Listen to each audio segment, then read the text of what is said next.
বন্ধুরা, আমি তোমাদের ভালোবাসার বন্ধু মিথিলা। কেমন আছো সবাই? আশা করি সবাই ভালো আছো।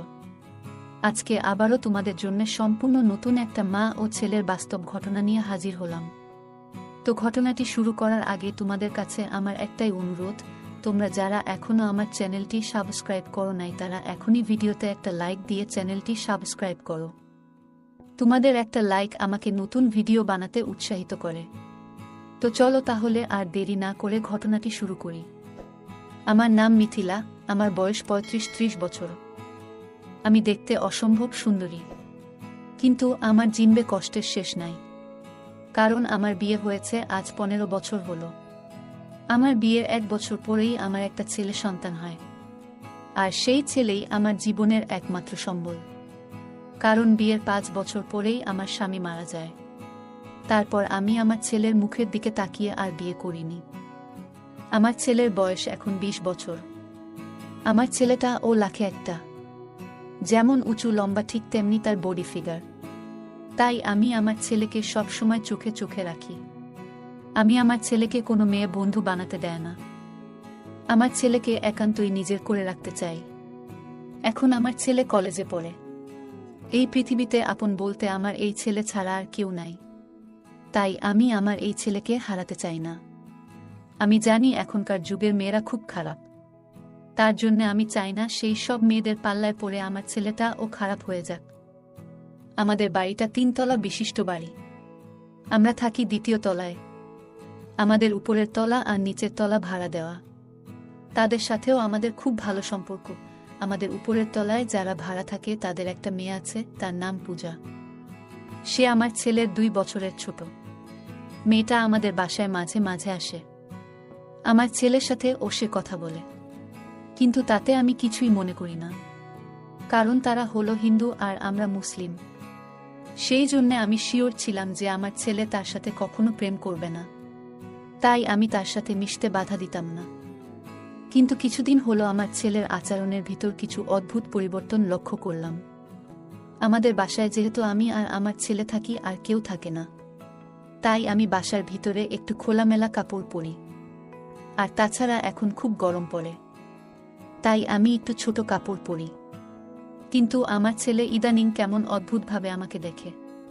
এটা দেখে আমার একটু অদ্ভুত লাগলো। আমার বেশ ভালোই লাগে, কারণ আমার এত সুন্দর চেহারা, আর সেই চেহারা দেখার মতো কেউ নাই। আমার স্বামী তো মারা গেছে অনেক আগে। তাই ছেলের এই চাহনিতে আমি এক অদৃশ্য সুখ অনুভব করতে লাগলাম।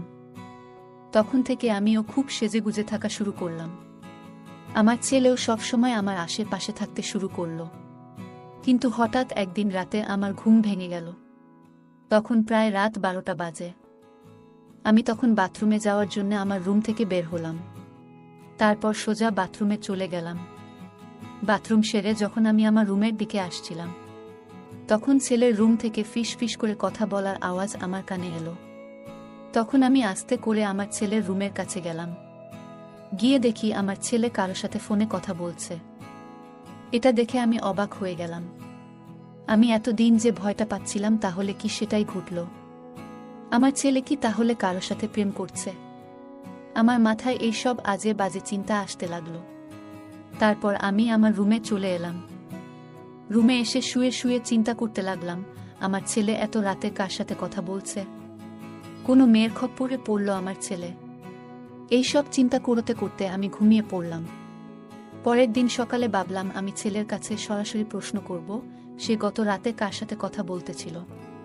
তারপর আবার ভাবলাম ছেলে তো এখন বড় হয়েছে, তাই তাকে এখনই প্রশ্ন করাটা ঠিক হবে না।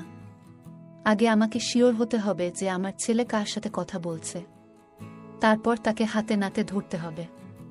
তারপর যথারীতি আমার ছেলে নাস্তা করে কলেজে চলে গেল, আর আমি এদিকে বাসার কাজ কাম করতে লাগলাম।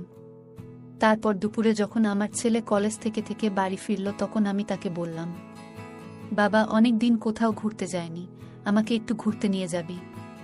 তখন আমার ছেলে বলল, কোথায় যাবে আম্মু? আমি তখন বললাম, চল আমরা কক্সবাজার থেকে ঘুরে আসি। ছেলেও আমার কথায় রাজি হয়ে গেল। তারপর আমরা সিদ্ধান্ত নিলাম আগামীকাল আমরা কক্সবাজার যাব। যথারীতি পরের দিন সকালে আমরা কক্সবাজারের উদ্দেশ্যে ব্যাগে জামা কাপড় গুছিয়ে নিলাম। তারপর আমি খুব সেজে গুজে আমার ছেলের সাথে কক্সবাজারের উদ্দেশ্যে রওনা হলাম। কিন্তু আমি একটা জিনিস লক্ষ্য করলাম, আমার ছেলে আমার দিকে কেমন অদ্ভুত দৃষ্টিতে তাকাচ্ছে। তখন আমি ছেলের কাছে প্রশ্ন করলাম, কি দেখছিস বাবা? তখন আমার ছেলে বলল, আম্মু তোমাকে অসম্ভব সুন্দরী লাগছে।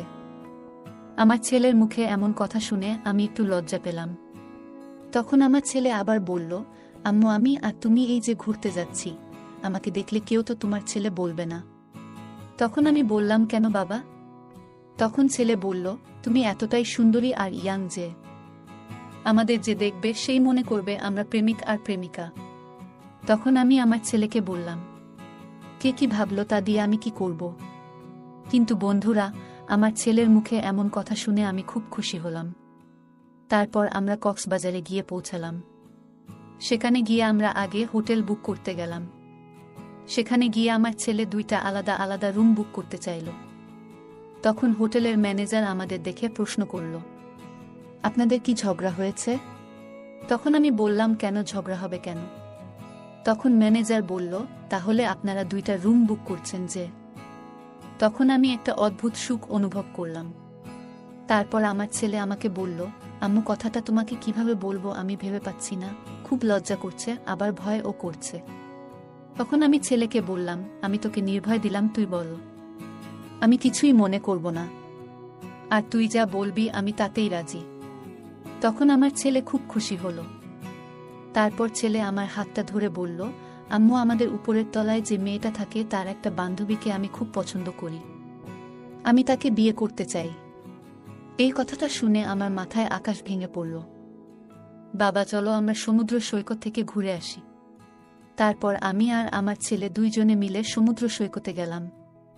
সেখানে আমরা অনেক ঘোরাঘুরি করলাম, অনেক মজা করলাম, আর আমরা 2জনে একসাথে অনেকগুলো পিক তুললাম। তারপর সন্ধ্যায় আমরা আমাদের রুমে ফিরে এলাম। রুমে এসে এক এক করে 2জনে গোছল করে ফ্রেশ হলাম। তারপর আমি মনে মনে ভাবতে লাগলাম, আজকের সুযোগটাই আমাকে কাজে লাগাতে হবে। তখন আমি আমার ছেলেকে বললাম, আয় বাবা দেখি ফটোগুলো কেমন হয়েছে। তখন আমরা 2জনেই খাটে বসে ফটোগুলো দেখতে শুরু করলাম। ফটোগুলো দেখে আমার খুব ভালো লাগছিল। আমি এতদিন মনে করতাম আমার ছেলে মনে হয় আমাকে পাম দেয়, কিন্তু ফটোগুলো দেখে একটুও বোঝা যাচ্ছিল না যে আমরা মা আর ছেলে। তখন আমি আমার ছেলের দিকে অন্যরকম দৃষ্টিতে তাকাতে শুরু করলাম। মনে মনে তাকে খুব কাছে পাইতে ইচ্ছা করছে, কিন্তু নিজের ছেলেকে কিভাবে বলবো ভেবে পাচ্ছি না। আর ছেলে ও কি ভাববে? ছেলে যদি রাজি না থাকে তাহলে? এইসব ভাবতে শুরু করলাম। তারপর আমার মনে পড়ল, আমার ছেলে তো আমার দিকে ইদানিং অদ্ভুত দৃষ্টিতে আমার দিকে তাকায়, তাহলে আমার ছেলেও মনে হয় আমাকে কাছে পাইতে চায় কিন্তু বলতে পারে না। তখন আমি সব লজ্জা শরম ত্যাগ করে ছেলেকে বললাম, বাবা তোকে একটা কথা বলতে চাই। তখন আমার ছেলেও আমাকে বলল, আম্মু আমিও তোমাকে একটা কথা বলতে চাই। তখন আমি খুশিতে আত্মহারা হয়ে গেলাম, কারণ এই বন্ধ ঘরে আমি আর ছেলে ছাড়া আর কেউ নাই। আমি তো লজ্জায় আমার মনের কথা বলতে পারছি না, কিন্তু আমার ছেলে নিজেই যদি মুখ ফুটে বলে দেয় তাহলে তো আমার লজ্জার কোনো কারণ নাই। তখন ছেলে আমার একেবারে পাশে এসে বসল। তারপর সে আমার কাঁধে তার একটা হাত রাখল। তখন আমি একটা অদ্ভুত সুখ অনুভব করলাম। তারপর আমার ছেলে আমাকে বলল, আম্মু কথাটা তোমাকে কিভাবে বলবো আমি ভেবে পাচ্ছি না, খুব লজ্জা করছে আবার ভয়ও করছে। তখন আমি ছেলেকে বললাম, আমি তোকে নির্ভয় দিলাম, তুই বল, আমি কিছুই মনে করব না, আর তুই যা বলবি আমি তাতেই রাজি। তখন আমার ছেলে খুব খুশি হলো। তারপর ছেলে আমার হাতটা ধরে বলল, আম্মু আমাদের উপরের তলায় যে মেয়েটা থাকে তার একটা বান্ধবীকে আমি খুব পছন্দ করি, আমি তাকে বিয়ে করতে চাই। এই কথাটা শুনে আমার মাথায় আকাশ ভেঙে পড়ল। আমি কি ভেবেছিলাম আর ছেলে কি বলল? তখনই ছেলে আবার আমাকে বলল, তুমি কিন্তু বলেছ আমি যা বলবো তুমি তাই মেনে নিবে। তখন আমি মনে মনে ভাবতে লাগলাম, আমি মনে মনে কত পাপ করেছি, নিজের ছেলেকে নিয়ে কত আজে বাজে চিন্তা করেছি। আসলে শয়তানে আমাকে দিয়ে এই সব চিন্তা করিয়েছে। আমার ছেলে তো ভালো মনে আমার প্রশংসা করত, কিন্তু আমি তার ভিতর খারাপ কিছু খুঁজতাম, এটা ছিল আমার ভুল। আমি আমার ভুলটা বুঝতে পারলাম। নিজের ছেলেকে নিয়ে এই সব চিন্তা করা আমার একটু উচিত হয়নি। বন্ধুরা, আজকের ভিডিও আমি তোমাদেরকে একটা মেসেজ দিতে চাই। আমার মতো এমন ভুল যেন কেউ করে না, আর নিজের সন্তানের উপযুক্ত বয়স হওয়া মাত্রই তাকে বিয়ে